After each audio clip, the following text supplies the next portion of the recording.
अस्सलामुअलैकुम everyone, welcome back to my channel. उम्मीद करती हूँ सब ठीक ठाक होंगे। अगर आप मेरे चैनल पर नए आए हैं तो मेरे चैनल को कर लें सब्सक्राइब, पास लगे बेल आइकॉन को भी कर लें प्रेस, ताकि आपको मेरी आने वाली सारी वीडियोस टाइम से मिल सकें। और अगर आप मेरा चैनल आप पहले से सब्सक्राइब कर चुके हैं तो आपका बहुत बहुत शुक्रिया। आज का हमारा वीडियो का जो टॉपिक है वो है जी चिड़िया के बारे में, कि जिस घर में चिड़िया घोंसला बना लेती है उसके बारे में हज़रत अली रज़ी अल्लाह ताला अन्हा ने क्या फरमाया और उसके घर वालों को कौन से ऐसे काम करने चाहिए जिससे उनकी किस्मत बदल सकती है। तो चलिए इस टॉपिक पे बात करते हैं। हज़रत अली रज़ी अल्लाह ताला अन्हा ने फरमाया, जिस घर में चिड़िया घोंसला बना ले उसके घर वाले सिर्फ एक काम कर ले जिससे उनके जो मुकद्दर हैं वो खुल जाएंगे, इस तरह से कि जिस तरह से खुलने का हक़ होता है, और उनकी हर दुआ जो है वो कबूल होने लगेगी। और अगर हम बात करें तो बेज़ुबान जो ज़ुबान है वो हज़रत बाबा फ़रीद गंज बख्श समझ लेते थे। और इस बारे में अगर हम किसी से भी इस चीज़ की जानकारी लेना चाहें तो वो उस बारे में भी हमें हर बंदा यही जवाब देगा कि बेज़ुबान जानवर या परिंदे जो हैं उनकी ज़ुबान सिर्फ़ और सिर्फ हज़रत बाबा गंज बख्श फ़रीद को ही समझ आती थी, क्योंकि वो चिड़ियों से बेपनाह प्यार भी करते थे और उनसे बात भी किया करते थे। एक दफ़ा एक हिंदू जो है वो हज़रत बाबा गंज बख्श फ़रीद से मिला और उनसे दरियाफ़्त किया कि आप बाकी सब लोगों को भी किस्मत का हाल बताते हैं तो मुझे भी मेरी किस्मत का हाल बताएं कि मेरी किस्मत में कितनी दौलत होगी और मेरे किस्मत में और क्या क्या लिखा है। तो हज़रत बाबा गंज बख्श फ़रीद ने उसके माथे पर एक नज़र मारी और उसके बाद उन्होंने उसको जवाब दिया कि बेशक जो अल्लाह ताला है वो किसी भी इंसान का मज़हब देकर उसको रिज़्क़ की तकसीम नहीं करता। तो अगर मैं तुम्हारे किस्मत के बारे में बात करूं तो तुम्हारी किस्मत में बहुत ही थोड़ा रिज़्क़ लिखा हुआ है, सिर्फ इतना कि तुम बमुश्किल 2 वक्त की जो है वो रोटी ही खा सकते हो।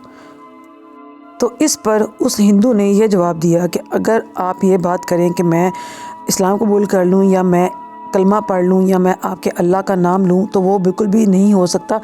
आप इसके अलावा अगर कोई मुझे हल बताना चाहते हैं जिससे मेरी किस्मत बदल जाए तो वो मुझे बता दें। तो हज़रत बाबा गंज बख्श फ़रीद ने कहा कि हाँ, एक काम है, जो अगर तुम वो कर लो तो तुम्हारी किस्मत जो है वो बदल जाएगी और तुम्हारे घर में दौलत की रेल पेल हो जाएगी। तो उस हिंदू ने बड़ी खुशी से जवाब दिया कि मुझे जल्दी से वो काम बताएं जिसके करने से मेरे जो हालात हैं वो बदल जाएं। तो उन्होंने फरमाया कि तुम अपने घर में एक ऐसी जगह बनाओ जहाँ पे चिड़िया अपना घोंसला बना सकें, और फिर उनके घोंसले के पास तुम दाना और पानी रख दिया करो ताकि वहाँ पर चिड़ियों का आना और जाना लगा रहे।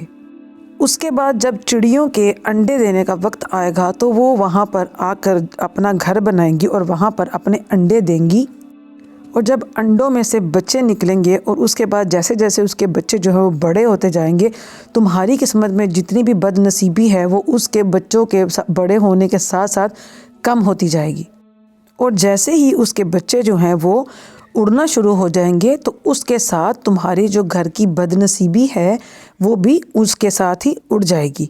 तो उस हिंदू ने ऐसा ही किया और उसके बाद वो 6 महीने के बाद जब वापस आकर बाबा फ़रीद से मिला और उनसे आके ये बताया कि आपने मुझे जैसा कहा था मैंने वैसा ही किया, उसके बाद मेरी हर दुख हर तकलीफ़ जो है वो दूर हो गया, आने लग गई।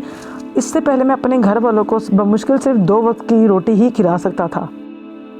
और उसने साथ साथ ये भी बयान किया कि आज मेरे पास जितनी दौलत है उसका मुझे कोई हिसाब ही नहीं। इसके बाद कलमा पढ़कर वो अल्लाह ताला पर ईमान ले आया और मुसलमान हो गया। उन्होंने फरमाया कि जब तुम दिल से किसी बेज़ुबान महलूक की खिदमत करते हो तो बेज़ुबान महलूक जो है वो तुम्हें दिल से दुआ देती है और इस तरह से उनकी दुआ जो है अल्लाह ताला के हुज़ूर कबूल हो जाती है। और अल्लाह ताला कभी भी अपनी बेज़ुबान महलूक की गई दुआओं को रद्द नहीं फरमाता, क्योंकि जब कोई भी बेज़ुबान परिंदा तुम्हारे घर में घोंसला बना लेता है और तुम उसके घोंसले को कोई भी नुकसान नहीं पहुंचाते, फिर जब उस घोंसले में परिंदा बच्चे देता है और जब उसके बाद उसके अंडों से बच्चे निकलते हैं और जैसे जैसे वो बड़े होते हैं और उसके बाद जब वो उड़ना शुरू कर देते हैं तो उस वक्त वो उस बच्चों के जो माँ बाप होते हैं वो ये दुआ करते हैं कि या अल्लाह इस बंदे की मुश्किलात को आसान कर जिस तरह से इस बंदे ने मेरी मुश्किलात को आसान किया। तो ये थी हमारी आज की वीडियो, उम्मीद करती हूँ आपको पसंद आई होगी। अगर आपके घर में भी कोई बेज़ुबान जानवर या बेज़ुबान परिंदे जो हैं वो आकर रहते हैं तो बेहतर بہتر ہے کہ آپ ان کے لیے آسانیاں پیدا کریں تاکہ ان کی آسانیوں کی بعد اللہ تعالیٰ آپ کے لیے بھی آسانیاں پیدا کرے۔ ملتے ہیں نیکسٹ ویڈیو میں کسی نئے ٹاپک کے ساتھ، تب تک کے لیے اپنا بہت سارا خیال رکھیے گا، دعاؤں میں یاد رکھیے گا۔ اللہ حافظ۔